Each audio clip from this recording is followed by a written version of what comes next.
In the shadow of Beijing's magnificent Forbidden City, where crimson pillars reach toward heaven and golden dragons coiled around marble columns, the Qing dynasty's imperial harem concealed horrors that would make medieval dungeons seem merciful.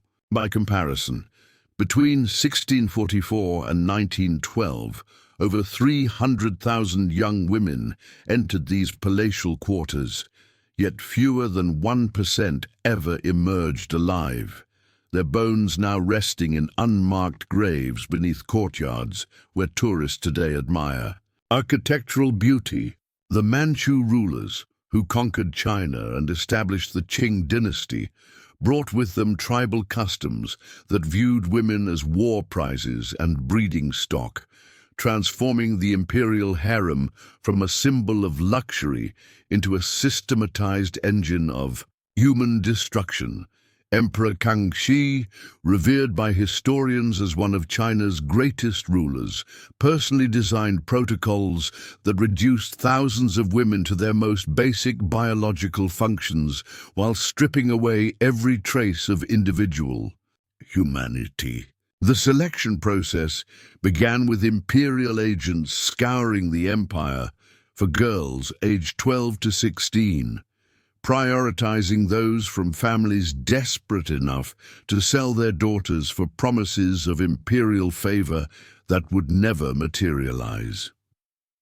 These children, torn from their homes with celebrations that masked kidnapping, embarked on journeys to the capital that killed nearly 30% before they ever glimpsed the palace walls. The survivors underwent physical examinations more invasive than modern medical procedures, psychological evaluations designed to identify and eliminate independent thinking, and training programs that deliberately broke their spirits to create compliant victims. The transformation process, documented in recently discovered palace archives, involved systematic erasure of personal identity through techniques that contemporary psychologists recognize as advanced brainwashing methodologies. Women lost their birth names, their family connections, their religious beliefs, and even their memories of life before the palace, emerging as hollow vessels whose sole purpose was satisfying imperial desires they could never predict or understand. The medical records revealed that this psychological destruction was so complete that many women developed what physicians described as living death syndrome, where they continued breathing and performing basic functions while their personalities simply vanished. The internal structure of the Qing harem operated according to principles that made survival dependent on abandoning every moral principle and embracing the darkest aspects of human nature. The ranking system, with its 64 distinct levels of wives and concubines, created a hierarchy where advancement required destroying those above while preventing those below from following similar strategies. Empress Zhao Shengxian, mother of Emperor Qianlong, rose to power by orchestrating the deaths of 17 rival women, including her own sister, through a combination of poison, manufactured scandals, and carefully planned accidents that left no evidence of murder. The daily routine began before dawn, with mandatory beauty preparations that doubled as torture sessions. Faces painted with cosmetics containing mercury and lead that caused gradual brain damage, feet bound so tightly that walking became constant. Agony and hair arranged with ornaments so heavy they caused permanent spinal damage. The 4-hour morning beautification process was supervised by eunuchs who had been castrated as children and took sadistic pleasure in inflicting pain on women as compensation for their own suffering. Breakfast consisted of precisely measured portions calculated to maintain an ideal weight that varied according to imperial preferences. with women frequently collapsing from malnutrition while wearing robes worth more than entire villages. The educational sessions that occupied the afternoon hours were designed to break independent thought through impossible memorization requirements, public humiliation for minor errors, and competitive exercises that turned learning into psychological warfare.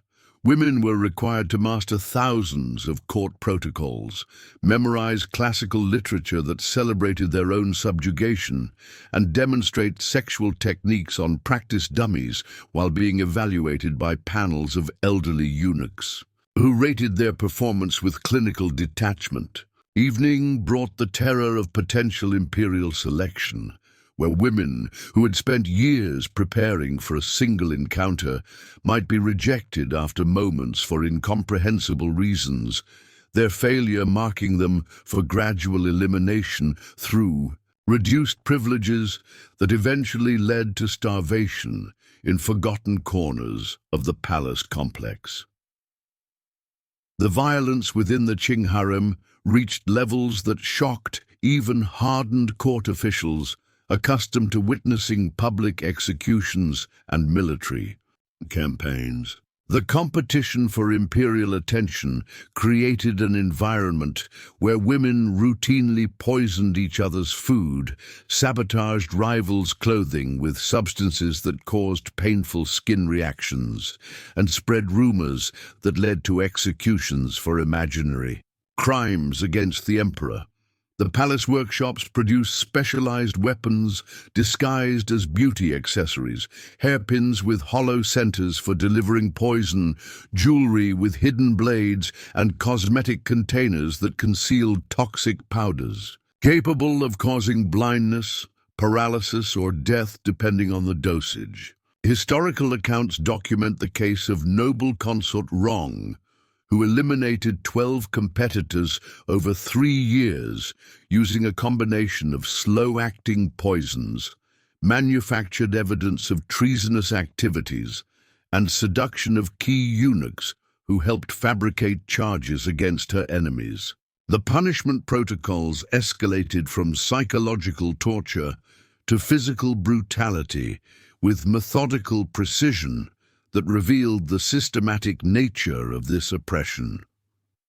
Minor violations resulted in public beatings administered by other wives, forced consumption of human waste, or assignment to cleaning duties that involved handling diseased corpses from the palace morgues. Serious offenses triggered more creative tortures. Women were sewn into silk bags with hungry rats, buried alive in palace gardens with only their heads exposed to the elements, or slowly flayed with instruments that removed skin in strips thin, enough to preserve life while maximizing agony.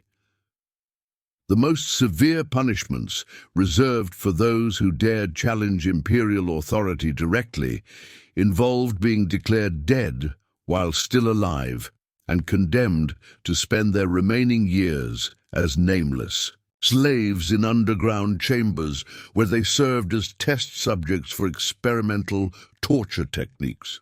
Emperor Qianlong himself designed several punishment methods specifically for use on imperial wives, including a procedure called golden needle therapy, where heated metal pins were inserted into nerve clusters to cause excruciating pain without leaving visible marks that might diminish the victim's beauty for future imperial encounters.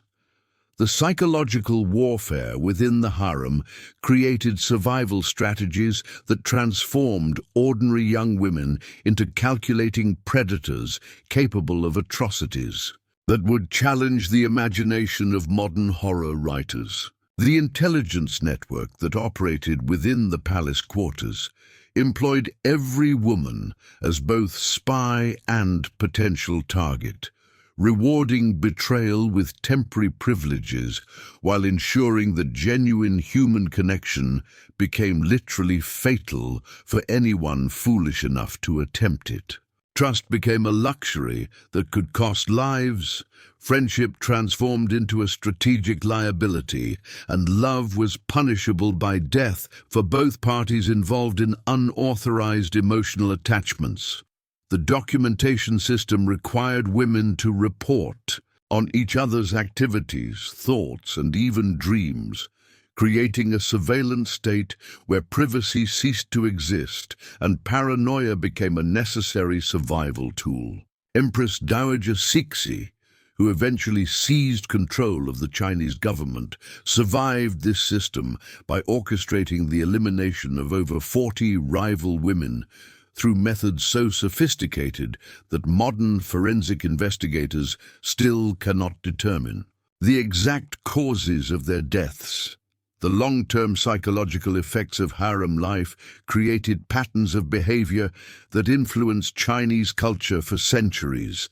The normalization of treating women as disposable commodities, the glorification of competition over cooperation among females, and the acceptance of extreme violence as a legitimate tool for achieving personal goals. I can subscribe to discover more shocking truths about how these historical atrocities shaped entire civilizations, and share your thoughts on how power corrupts not just those who wield it, but also those who suffer under it. The legacy of the imperial harem system extended far beyond palace walls, creating cultural attitudes that justified everything from foot-binding to modern human trafficking operations that continue exploiting women across East Asia today.